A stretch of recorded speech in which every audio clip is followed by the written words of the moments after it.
Okay, we're connecting to the cloud. Good morning, good afternoon, and welcome to the Coming Home to You network. I have Sue Godrich with me, and she calls herself the Dragon Whisperer. Now, that's very, if that doesn't catch you now, nothing will. So, Sue, what's this now about the Dragon Whisperer? Tell us all about it. Oh, well, I birthed a whole litter of dragons not too long ago.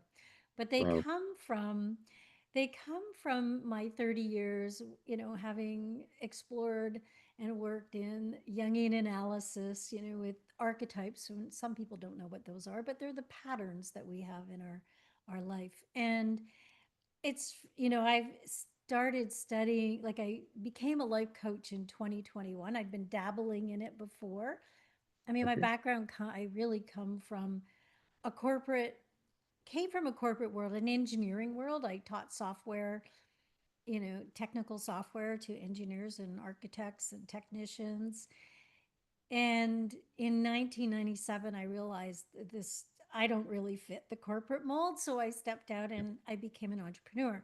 And I was quite successful at what I did, but I always carried this other piece with me. It's like I had this entrepreneurial journey, tech journey, but underneath it, I had my own self development journey, working, Mm. doing a lot of spiritual work. I would call it spiritual energy work. I don't know what you call it. All kinds of different ways that I came at it, through medicine wheels and vision questing and women's circles. And in 2012, I my business shifted because the whole industry shifted. Mm. And so what happened was that people no longer picked up their phones. I mean, I built my business starting in 1990 inside another business, and I Right. did it on cold calls. So we didn't have the internet, that wasn't a thing. But people started doing business by email. And what I realized was that I had this story, as we have built for ourselves, right? And even up until really recently, it was still a story, is that I couldn't write. And so when people were doing business by email, and an email would land in my inbox, and I'm like, okay, I need to respond. Now what do I do, right? I could have a Mm. conversation, but I would just come right out of my body. Well, you coach around the, right? What is it? The releasing of fear, right? Like we have fear in our body. Like that's what happens. I I actually call it trying to bring your body back online and bring your brilliance Yeah. back online when we bring it into here. So what I've noticed, like over the years, I've studied the, archetypes. And then when I studied transformational life coaching, actually feminine power, where it was for around what women struggle with, because we're really designed very differently than men. And we Yeah. have a different way that we come at the world, the way that we understand the world. And I studied these archetypes, these saboteurs. I mean, there's so many, identities. I've studied them upside down and inside out. And I know them, but I was like, well, I know these pieces, and I've learned ways to identify them really quickly. But then I was really struggling in my own business, like in as it becoming a coach, because it was totally different than the marketing that I did. I used to do B2B. Now I'm doing B2C. Mm. I realize today I'm being called back into B2B, but I I know that when I can't get to something and I can't do it, that there's a dragon showing up in my space, right? There's something. And so, what I love about the dragons is they're a way to bring awareness to what's blocking us. And I Lovely. have a vision of them. Here we are, we're standing here, and there's a bridge, and the dragon is on the bridge. He's guarding the bridge. And on Mm. the other side of that bridge is one of our greatest gifts. So he's really protecting us from it's protecting us from one of our greatest gifts. But the reason it's doing that is because we have these old stories that tell us that that we need to stay small. It's really trying to protect us. It was born out of protection, right? But it's actually often guarding one of our greatest gifts. And so even that story around that story I have around the, not being able to write, Emails. not Yeah. responding. Well, just pull it out here, and one day I was like, and then somebody did my Akashic records and they said, "Oh no, you should be writing a book." And then I was writing some stuff down. Like, I journal every day, so I'm like, that's something that I do. And then I was like, oh, I'm gonna have to write a book. I don't know how to write. And then I Yeah. realized I had just been published with a whole pile of other people in a book, which became a best-selling author. So, it's funny. And it's even like our offers, right? I have so many. But I remember a speaking coach saying to me, okay, now it's time to do our offer in our speaking process. And I went, I don't have anything to offer. That was the fog wrath that showed up. That's one of the dragons, right? That helps us forget things, forget how brilliant and bright that we really are and all our amazing gifts. And so it's interesting because I've now birthed them, and it makes it so much easier when they show up for me to be really aware. And I've created this dragon quiz so that other people can find out what's blocking their business, right? I mean, it can be in anything. It could be in life, relationships. Because I know that when I'm coaching, women entrepreneurs, into their business, into their biggest piece, especially when we're expanding, right? When we're evolving and expanding, those dragons are going to show up, right? Because we're Yeah. stretching outside our comfort zone, and those dragons were born to protect us from the scary stuff on the other side. Mm. Right. Yeah. So I take it you're equating the dragons with our egos, our small self. Yeah, with our inner, I mean, there's lots of different ways to describe it. Yes, Yeah, yeah. your small self. So they're often born, early life, but Mm, not necessarily. They can be born even in later life. Like, I had some that showed up in my late 20s, and it's taken me years to mm, overcome those, right? It took me, well, yeah. yeah. I mean, Does I it also, takes a while. yeah, What I find interesting is the word the dragon. Because I mean it's the dragon is associated with the Celtic mythology. You'll see dragons everywhere, and with Harry Potter and with magic, there's always dragons there. And the dragons are you have to, that they're part of the challenges of life that you have to overcome this dragon or get past this dragon in some shape or form to get to the next level. So it's wonderful that you're using that analogy, that our I hadn't dragons even are thought there about to the Harry Potter thing, but now that I mm, think about it, right? Don't they ride their dragons? yeah, Right? yeah. Yeah, when they're playing, what is it, Fidditch or something? What's the game that they Well, play? they're riding their broomsticks for the Oh, they're Fittich, but broomsticks, right? they have to overcome their fears and by getting past the dragon to get the dragon egg. So yeah, it's overcoming your fears, for sure. And again, it's if you look in Celtic mythology, there's dragons all the way over there where people had to slay the dragon, and you had to bring in a special knight to slay the dragon, and it was nearly always the princess that was always behind the dragon, where the dragon was protecting the princess, and you had to kill the dragon to get the Yes. princess. But So so it's very that's the interesting. difference between the masculine and the feminine. So we Mm, don't slay our dragons, we actually tame them and then we ride them. beautiful. Right. So we actually, yeah. So because we often think that, oh, we're supposed to smash the fear and push it Mhm, away. No, it's a guide. And what we want to do is just listen to it and really understand where it's coming from so that we mhm. can transform it. Like, that's the transformational work that I've started to do. And it's very, we really embody it. And I don't know whether it's just a different way that women come at it. I know men, I have 15-year-old twin boys.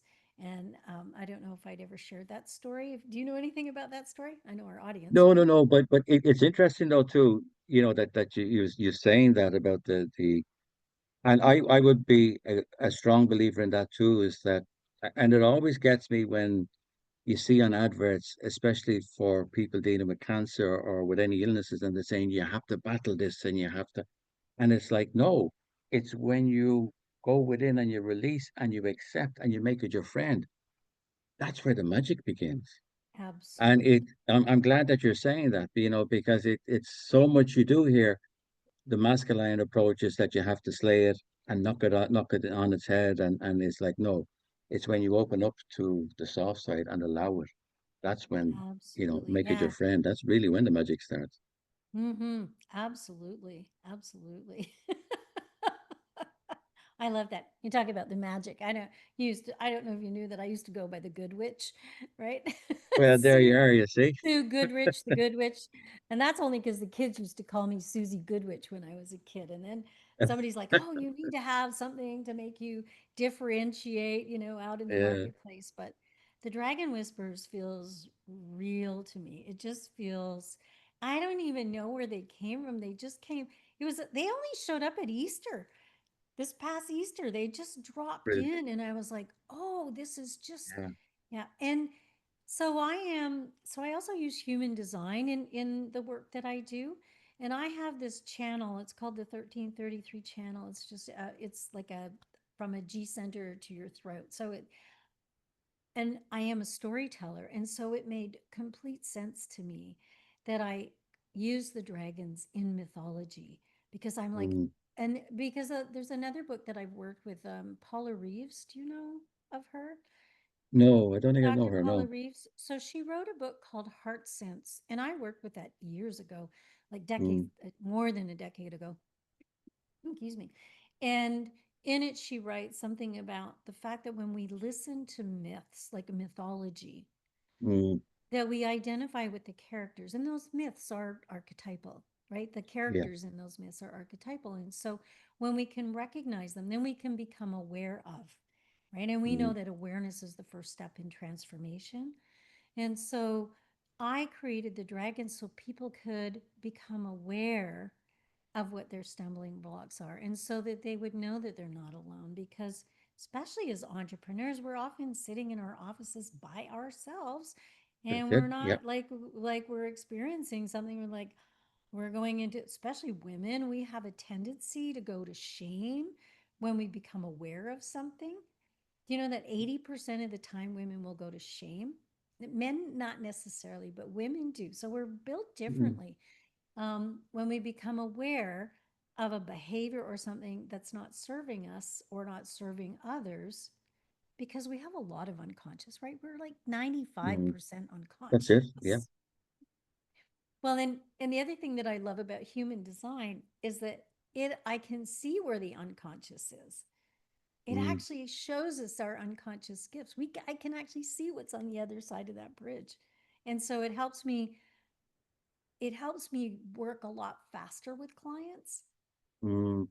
to really get, That's into what's holding them back from stepping into that next best version of themselves. yeah. And like And I know yeah. Sorry, like and like you said, that people need to create that new version of themselves before they can step into it.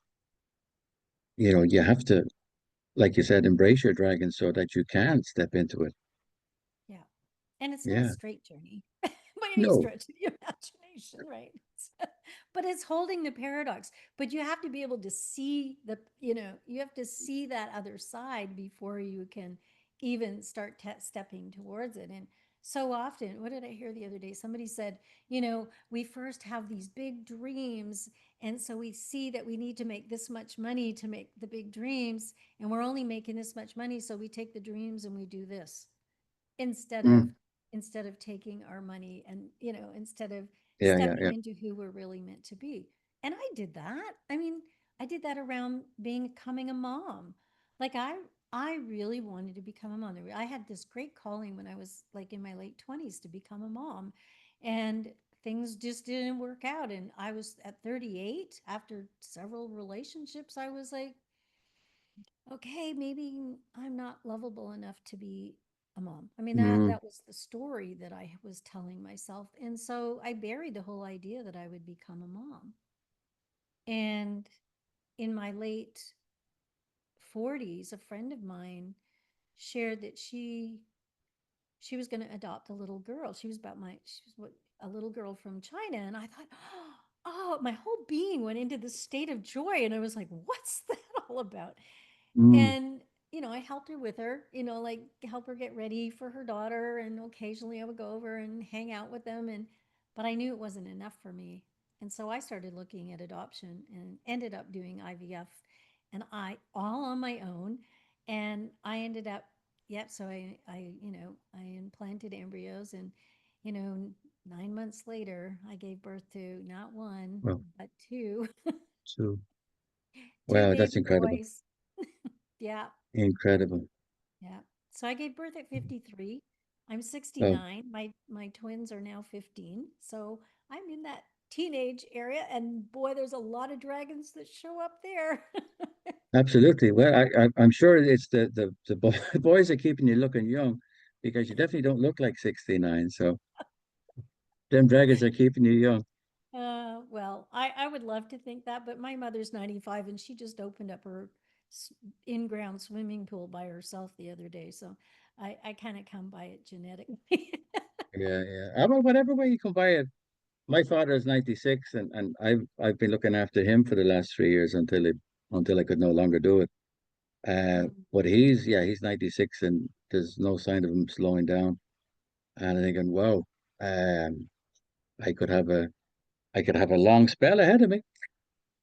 Yes, you So can. it's And there's good now and new technology. There's new yeah, technology that we can use to actually expand our lives. So, yeah, I've even been that's it. dabbling into that. Yeah. Yeah, because I mean there's products being developed all of the time to help us go further and go better. But I find too that the main thing is connection. Like once you connect with yourself and go like down the route of what's his name again now? Oh, not to worry. But where you talk to yourselves and Dr. Joe Dispenza Right. and Yeah. the way he comes at things, where you talk to yourselves or Greg Braden talks about that too. And it's funny, Greg Braden talks about dragons and I know he's brought dragons up in several of the conversations. So it's amazing. And that's what drew me to you was the Dragon Whisperer. It's like, Mm. man, I got to talk to Sue and find out this Dragon Whisperer, what's all about.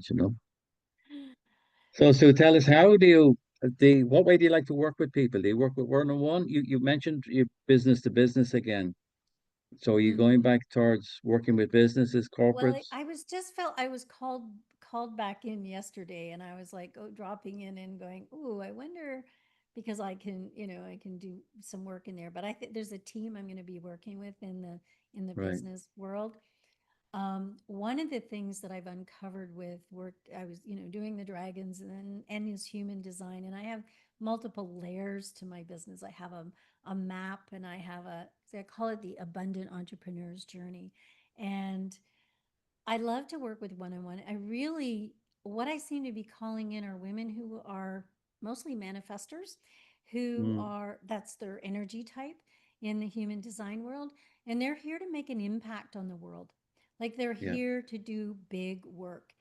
And those women really need to be held in a container where they feel really safe. And what I love about human design is it really helps me, even especially on the unconscious pieces, I can say, this is who you are. And they know it, but they haven't been able to claim it. And yeah. so it's really powerful for that.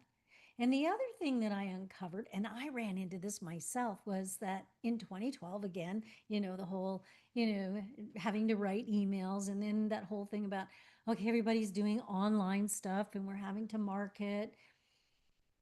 And my sales went like this. I mean, it used to be an 80% close rate, which is kind of unheard of, but I was like, what happened? And only recently did I discover through human design that we actually have a particular way that we're meant to sell based on our Mm, design, how we're meant to receive, and that's a big one because a lot of people mm, are not open to receive, how we're meant to market, and what we're meant to sell or provide, right? Well, it's our sole purpose, right? And I learned doing it through having somebody else look at my human design that my purpose is to help other people find their soul purpose. So and human design just was it showed up while I was working, and I was like, oh, I'm already kind of doing this, but this is a way to Mm, fast track it. And I really love it. I have this new thing that I'm just building out the launch page for it, which if you take the dragon quiz, you'll end up there. Is I call it the Prosperity Codes Light, where you can get your human design. I'll do your human design and do a little report for you and tell you how you're meant to sell, how you're meant to market, how you're meant to receive, and what you're meant to sell to see if you're brilliant. actually in alignment.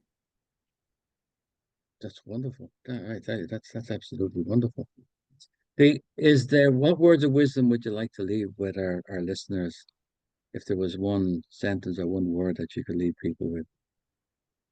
Well, I always think about, it's never too late to make your dreams come true. Mm, It really isn't. beautiful. Yeah, and it doesn't matter how old you are, or because age is just a number. So if that dream is inside you and you still feel, oh, that could never happen to me, or I'm too old, or I'm too this, or I'm too that, forget about all of that. Reach out to Sue, the Dragon Whisperer, and she might be able to help you to uncover all of that. Listen, everybody, thank you very much for watching or for listening to us on the Coming Home to You network. I'll have Sue's contact details underneath in the comments so you'll be able to reach out to her. So I encourage everybody, feel free, if anything that resonated with you, reach out now to Sue and see how she can help you to move on and to help you uncover your dragons and to still them and to tame them. Thank you very much for watching. Sue, it was my pleasure. Thank you very much. Oh, thank you so much, Declan. I really appreciate having this conversation. It's been fun.